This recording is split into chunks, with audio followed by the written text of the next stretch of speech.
Welcome back to Ben's Garage.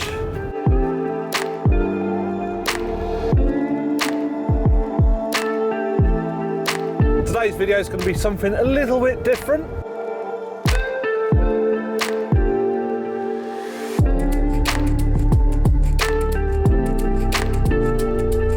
We're going to be doing a Q&A collaboration with Sam's Motor and Machine.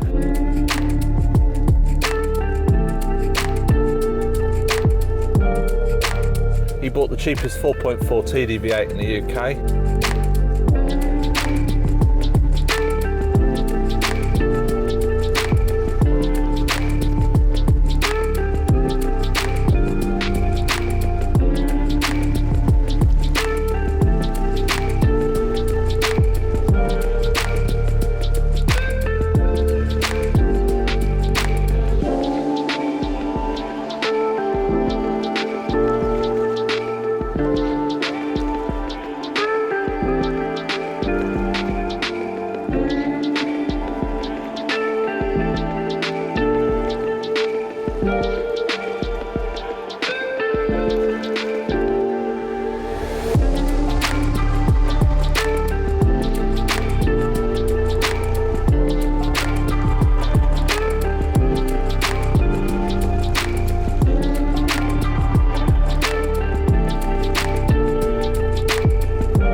That'll do that, and then we'll give him a call. Right, let's give Sam a call.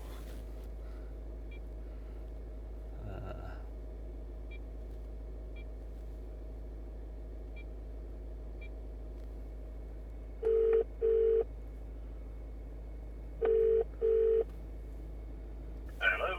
Hello, Sam. Hello, Ben. How you doing? Not too bad. How are you doing? Yeah, good. I'm going to leave the car running because it's cold outside. Oh, fair enough. Yeah, it's a bit chilly here as well. Right, so we'll fire off the first few questions then. Go for it. Do I get any phone a friend or anything? Any lifelines? I'm not sure about that.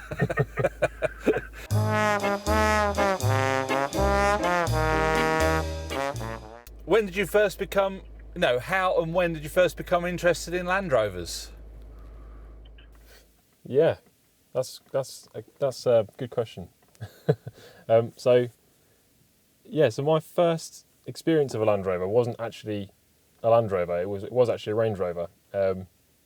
So my dad, when I was very young, we had a couple of horses, and we were towing the horse box at the time with an old Volvo 940, which is like anybody doesn't know, it's just like an estate car, basically a two-wheel drive estate car. But whenever we used to take the horse box to events and stuff like that, the Volvo would pretty much get stuck every time. So my dad got fed up with that, and he bought a 1995 Range Rover Classic 3.9 V8 Vogue SE, which was obviously much better for towing the horse box. And yeah, that was kind of my first experience of Land Rovers. It was a Range Rover, obviously. But yeah, I've pretty much loved them ever since then. And as soon as I started driving, my first car that I got was a Defender 110. And then since then I've had probably 9 or 10 Land Rovers over the years. This is my latest one. Yeah, and some of you guys have seen probably my previous videos where I've got the Defender 130 as well with the Cummins as well. So I'm still messing around with Land Rovers pretty much, yeah, all the time. So it's safe to say you got the bug then. Yeah, big time. It is definitely a bug, isn't it, as well? Once you get the bit and you're, you can't go back really to a normal car. It feels wrong, doesn't it, driving a normal car afterwards? It does, yeah. So that sort of leads me on to another question. Is there any other sort of four-wheel drive vehicle out there that you would consider other than a Land Rover? Yeah, I mean, everyone goes on about Toyotas all the time. I've had a Hilux before, double cab Hilux, which I really loved. And I've had, what else have I had? That's probably the only other four-wheel drive I've ever owned, apart from Land Rovers. But I would definitely consider German cars, BMWs and your Audis. But for me, there's nothing really that combines the off-road ability with the on-road ability as well as Range Rovers do. And yeah, I can't really say that I'm as interested in non-Land Rover 4x4s, but if I had to pick one, it would probably be a BMW or an Audi of some kind. If money wasn't an issue, what Range Rover would you buy? No object. Money was no object. Yeah, so I'll probably have a brand new one, just because that'd be an amazing daily driver. I'll probably have a brand new, full fat, probably a supercharged sport. Supercharged sport, or maybe like a SDV8 full fat Range Rover autobiography or something like that. But I'd also have probably a Rangy Classic, like a CSV or something like that, like one of the really rare early versions, something like that, in immaculate condition, because I love the classics as well. So I think, yeah, I'll probably have one of each, one old and one new. What is your idea of the worst car out there? Oh, yeah. This is a tricky one to answer because you don't want to offend anybody really. But I'd say the cars that really do nothing for me, that I see, I just probably just completely ignore them on the road, are things like, in the UK there's a lot of Vauxhalls on the road, and you see a lot of white Vauxhalls, and particularly a lot of white sort of Vauxhall Mockers and all the little crossover SUV things. For me, I can't really see the point of those type of cars. They're just blobs on the road, aren't they? And that's probably what that'd be my idea of car hell, really, would be to own one of those. Next question, and I know you've probably got a good answer for this one. What's the biggest adventure that you've had in a Land Rover or Range Rover? Yeah. So, if you guys have seen my channel before, you may have seen a few years ago we did a trip to Morocco. So we drove all the way from Kent, where I was living at the time. We went across the ferry to France, to Calais, and then we drove all the way down through France and Spain, and then took another ferry from Gibraltar across down to Tangiers in Morocco, and then we spent 2 weeks driving around Morocco, and that was in a couple of Discovery 2s and my mate's Defender 90, which was an amazing trip. So yeah, if you guys haven't seen those videos, I'll put a link and you can check them out. But yeah, brilliant. And for me, like Land Rovers, a lot of the attraction of Land Rovers is that ability to go and do, big trips and adventures and stuff like that. So that was a perfect thing. We did that just after we finished uni, and it was a great adventure. And we all kind of look back at that now and like we're missing it, especially at the moment where we can't go anywhere. Yeah. So we're all kind of like itching to get out and do another trip like that at some point. Would you do that trip now in a newer generation Land Rover with all the new technology? That's a good question as well. I would love to do it in this car. I'd love to do that trip, Europe and Morocco maybe in this vehicle, because obviously doing it in a Defender, it'd be good fun. But when you've done 500 miles, on a auto route in a Defender, you really know about it. Whereas in this, I think you'd be able to do the road sections, and you would be, obviously in perfect comfort. I think it'd be great suited for the car, for the trip. Like, as to the technology and stuff, and obviously more things to go wrong, we'd obviously have to prepare the vehicle as best you could before you set off. But and you bring diagnostics and stuff with you, so you can hopefully diagnose any issues you did have along the way. But I don't think there's any reason why not, really.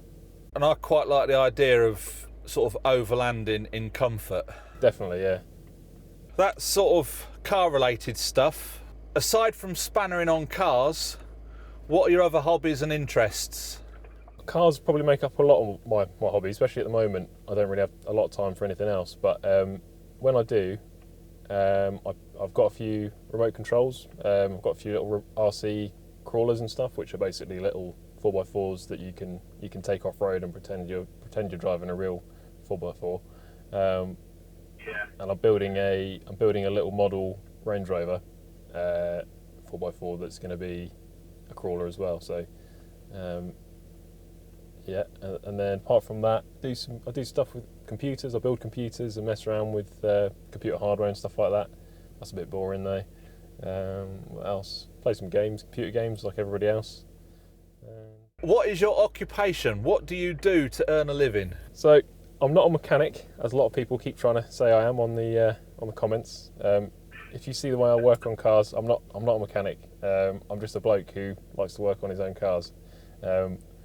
But I do, in my day job, I do use tools and spanners because I'm a development engineer. So what that basically means is I test and develop plant equipment, so like heavy machinery.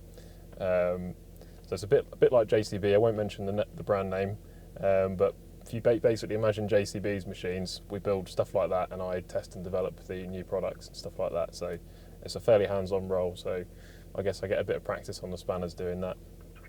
Previously, I've worked for in more automotive-related stuff. So I've done stuff like crash testing, and I briefly worked for a company that made fuel injection equipment. So I've had, although I've only graduated like sort of 6 years ago now, I've had a few jobs and got a fair range of experience from the three or four different jobs I've had. So, but yeah, I'm pretty happy where I am now, and yeah, job suits me, so it's all good. I actually found you on YouTube years ago, and I didn't realise at the time on the Grey Fergie channel. Then I don't know, perhaps a couple of years ago, I sort of found your other channel, which is the one you're on now, with the Cummins Defender. So when did you start YouTube? If you look back at the current YouTube channel I'm on now, Sam's Motor and Machine, that used to be called Sam the Suave for many years. It took me about 12 years, but I finally realised I wasn't actually Suave, so I had to change the name of the channel. So that explains why the name changed. But yeah, if you look back at my videos, I may have hidden a couple of them now because they're so old and embarrassing, but the very first one I put up was back in 2006.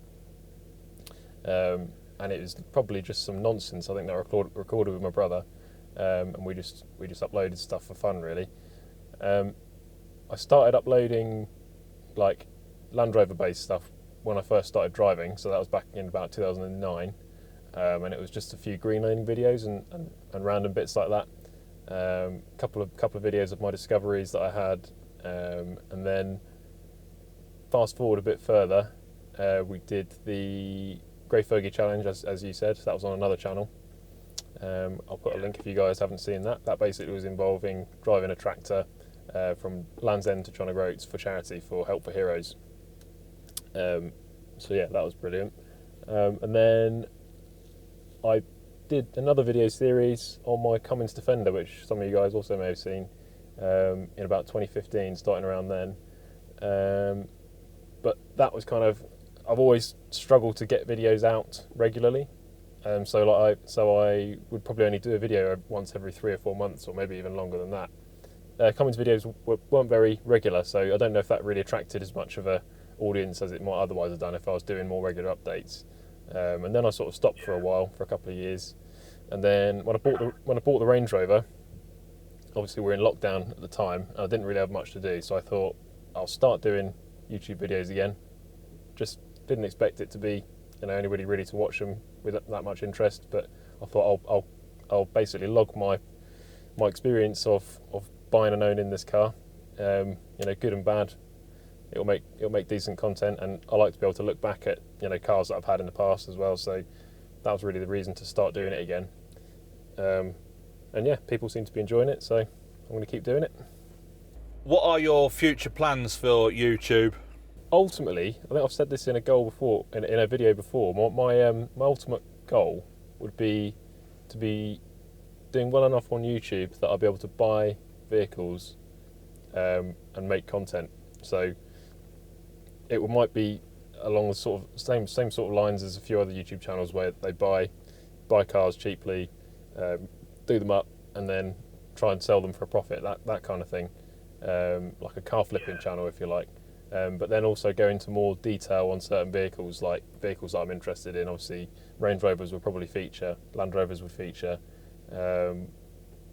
and yeah, I think that would be a cool thing to do as a sort of sideline. But trouble is, at the moment, having space to do that, where I live at the moment, I can't really be buying lots of cars and sticking them in the road. So I need to sort out a better living arrangement first before I do that.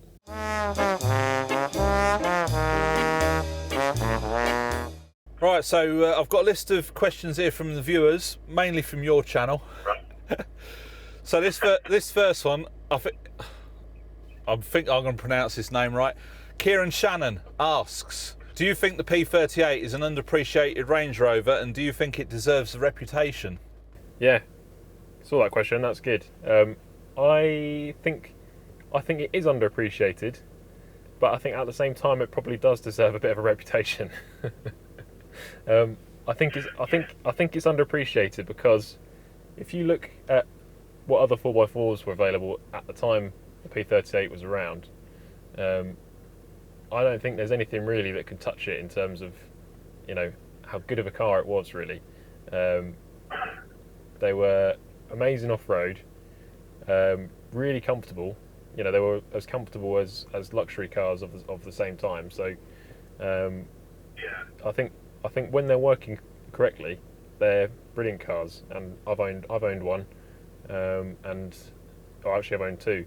I've had a V8 one and a petrol one, and a V8 one and a diesel one, and they were they're great cars.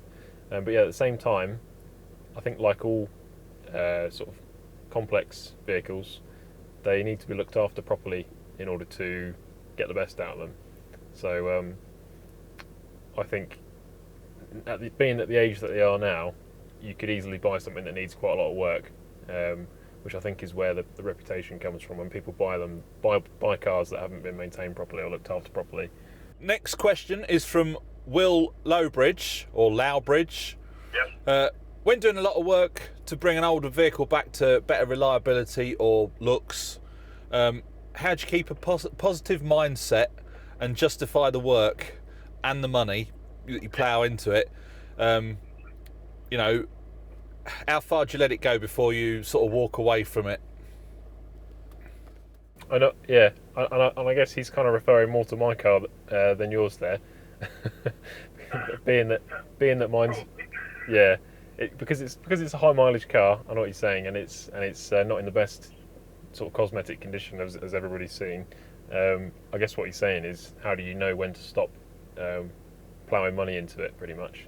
And I don't know. I guess if you were to look at it purely from a financial point of view, I don't think it would really be worth doing, to be honest. You would probably be better off saving money and then buying a lower mileage, better condition vehicle from the start.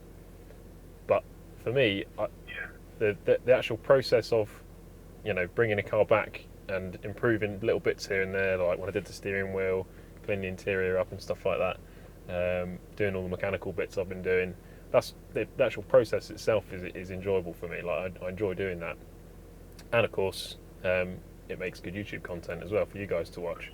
The next question is from Reese Taylor. Do you prefer the Cummins 130 or the Range Rover? I'm assuming he means the 4.4 that you've got now. Yeah, it's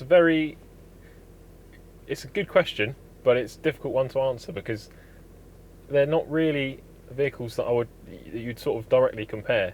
I love different things about both cars. The Range Rover, I love the fact that it's so comfortable. This is the most comfortable car I've ever owned. It's got more toys on it than you could ever need, and it's quiet, comfortable, luxurious, and you can go anywhere in it. The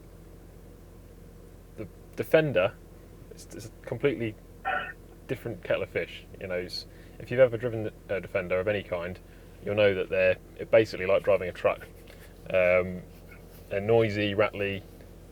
Wind comes in through all the gaps, and when you put a 5.9 litre Cummins diesel engine into that does nothing for the noise.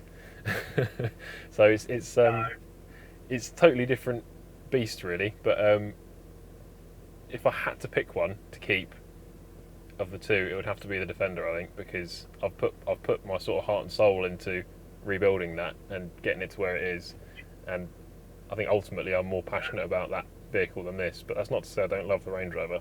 Next question is from Steve Axum. What's the easiest job that's actually the hardest, and the hardest job that's actually the easiest on an L322? I suppose. Bit of a tongue twister, isn't it? Yeah, and I suppose it's a difficult one to answer because you've only done certain jobs on it. Yeah, I was going to mention the easiest job that's actually the hardest. I'd have to say the alternator for that. Only just because, on most cars an alternator is probably like a 30-minute job to change rather than, a 2-day ordeal. So that was it. Although it didn't surprise me, I knew it was going to be a difficult job. That's probably, I'd probably put that up as easiest job that's actually the hardest. For hardest job that's actually the easiest, I would say probably stuff to do with the air suspension, because I think that's one where people generally are scared of air suspension on the Range Rovers.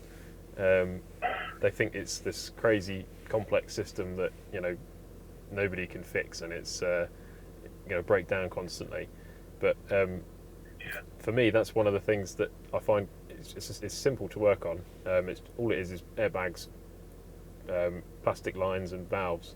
And as long as you maintain it as you do with any system, I think it's quite a reliable suspension system, basically. The next question is from Neil White, and he asks, what 3 mods would you recommend or plan on doing to make the vehicle better? He doesn't specify what vehicle. Okay, I guess he's talking about the Range Rover. So Yeah, probably. I've already done at least one of the mods that I would recommend, which is the tyres. That'd be my number one recommendation. Even if you don't want to put all-terrains on or change to different type of tyre, making sure that you've got good tyres for me is the most important thing you can do on any car.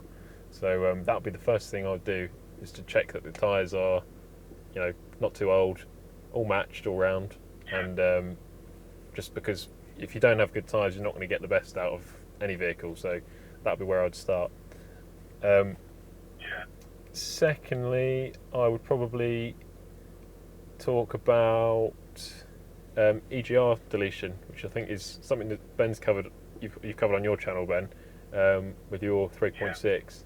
It's something I'm going to look into on the 4.4. So although I know it hasn't been done as often, there's not as much out there on the internet about it, I think it is possible to do. So that is going to be something I'm looking to doing on this. And then thirdly, I probably would be some exterior bolt-on bits. So for this Range Rover, I kind of want to make it a bit more sort of outdoorsy looking than most. So I want to get some things like LED lights on the front, maybe a snorkel, and I'm looking at building a spare wheel carrier for the back as well. So yeah, just sort of general exterior mods. This is going to be controversial. Why is it that Land Rover have never made a reliable vehicle, and would hiring a new engineer designer be the answer? I like the way he's phrased that, where he said they've never made a reliable vehicle. Yeah, I don't think that's really a fair question, to be honest. I can understand why people say that, because there is this thing on the internet about Land Rovers being, the most unreliable cars ever built. And don't touch them with a barge pole because it's just going to cost you money. I don't really think that's true. I don't think they're much worse, or any worse really, than any German manufacturer overall. But would hiring new engineers and designers solve the issue? I don't really think so.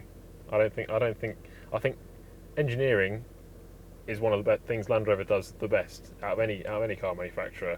If you look at all the technology that Land Rover puts into Range Rover and Discovery and all of their models, really, they're always ahead of the game in terms of new technologies and new engineering designs. Just things like even if you look back at cars like the P38, like we were talking about earlier, that car had some technology on it that you'd never seen on other 4x4s at the time. So I think that's probably part of the reason why the reliability might not be quite so good. It's because they push the envelope all the time with new technologies. So they're sort of trialing out stuff before other manufacturers have done it. If you look like on the other side of the equation, like companies like Toyota with Land Cruisers and stuff like that, they tend to be they're nice cars. They've got good nice equipment on them and stuff, but the technology in them tends to be sort of a generation behind Land Rover or Range Rovers. So they kind of I think they tend to use stuff that's been tried and tested in their cars, and as a result, they're not quite as up to date as the latest Land Rovers at the time. But perhaps they get a bit of a reliability boost because of that.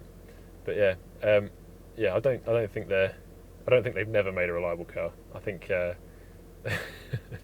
a lot of misinformation on the internet around this subject. So I think that's why they've got the reputation that they have amongst some people. When you go on the internet and you're searching for faults on cars, you only see a handful of stuff that has gone wrong. You'll never see people posting about their cars that have never had a problem. You could have thousands of Range Rovers that people just use and drive every day without a problem. You'll get 20, 30 people over the whole world have had this particular issue, and it gets put on the internet and people think, it's not a reliable car. Yeah, people are much more likely to put bad stories on the internet than they are good, aren't they? So it kind of tilts the whole thing. So I hope you enjoyed that little Q&A with Sam. There is a part 2 to this video, so if you want to pop over to Sam's channel, where Sam fires a load of questions at me, and we have a little bit of banter backwards and forwards about what we think of Range Rovers and stuff. So yeah, if you want to check out part 2, click the link up there, or there will be a link in the description. And hope you enjoy.